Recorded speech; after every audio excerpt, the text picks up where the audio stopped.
Si Mika, ang batang takot sa matematika. Noong unang panahon, sa maliit na bayan ng Laguna, may nakatirang masayahing batang babae na nagngangalang Mika. May ngiti siyang kayang magbigay liwanag sa buong bayan at puso na puno ng kabutihan. Mahal ni Mika ang maraming bagay katulad na lang paglaro kasama ang mga kaibigan, paglibot sa kalikasan at pakikinig sa mga kwento bago matulog. Gayunpaman, may isang bagay na nagpapangamba sa kanya ang matematika. Sa silid-aralan ni Miss Clara, nakaupo si Mika nang may kaba habang itinuturo ng guro ang isang bagong paksa, pagdagdag, pagbabawas, pagpapalago at paghahati. Habang ang kanyang mga kaklase ay may galak na nagtataas ng kanilang mga kamay at sumasagot ng mga tanong, nararamdaman ni Mika Anay hindi mapakali at parang nahihilo sa itinuturo ng guro. Ang mga numero ay tila misteryosong mga simbolo na sumasayaw at pinagtatawanan siya. Araw-araw, nagtiyagang si Mika na maunawaan ang mga konsepto ng matematika, ngunit hindi niya maunawaan kung paano isasama, ibabawas, paparamihin o hatiin ang mga numero. Sa bawat pagkakataon na isinusulat ni Miss Clara ang isang problema sa matematika sa pisara, tumitindi ang pagkaba ni Mika at ang kanyang puso'y bumibilis ang tibok na parang sasabog. Sa bawat pagsubok na unawain ito, lalo lamang siyang naguguluhan. Isang hapon, matapos ang isang lalong masalimuot na leksyon sa matematika, nakaupo si Mika mag-isa sa hardin ng paaralan, pakiramdam ay napahiya. Ang luha ay pumatak sa kanyang mga mata habang pinagmamasdan ang masayang paglalaro ng kanyang mga kaklase.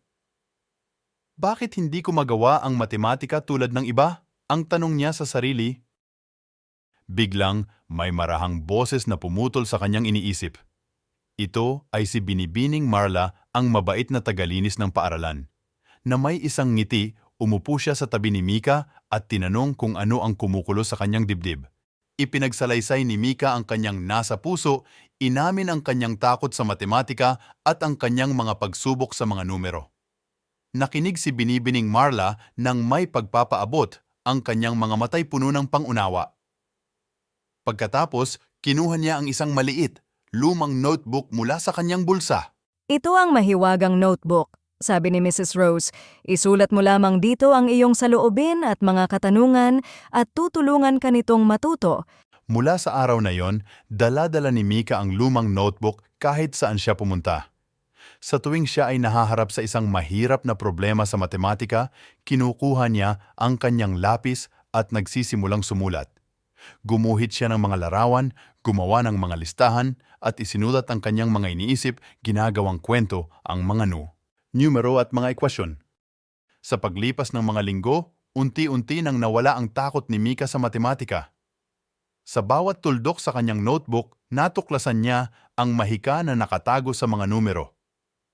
Ang pagdagdag ay naging laro ng pagbibilang ng mga bituin sa langit. Ang pagbabawas ay naging isang palaisipan sa paghahanap ng mga nakatagong kayamanan. Ang pagpapalago ay naging isang hardin na pumupuno ng mga bulaklak. At ang paghahati ay naging pagbabahagi ng mga piraso ng kaligayahan sa mga kaibigan.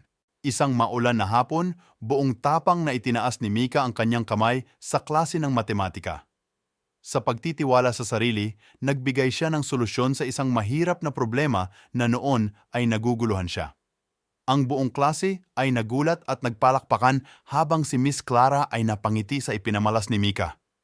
Si Mika, ang batang nagsikap at naniwala sa mahika ng libro at numero.